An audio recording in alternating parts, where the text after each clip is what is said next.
piece number 2, she never had an ABG, but she did just fine. And again, she was on oxygen.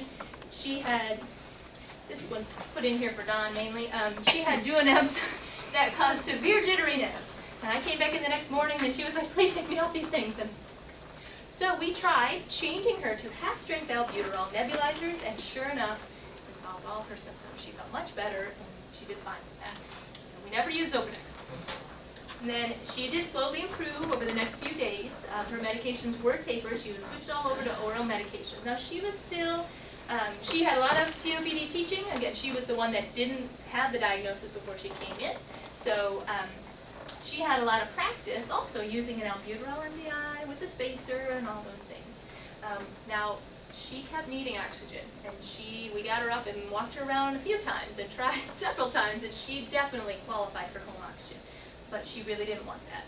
She was somebody who, it's very likely that maybe over the last few years she's qualified for home oxygen and just never knew it. But she'd always known that she'd been very tired when she walked, so she just walked a little ways, then she would stop and sit down and rest, and then she'd walk a little ways more. She said, well, I can just keep doing that. I'm okay with that.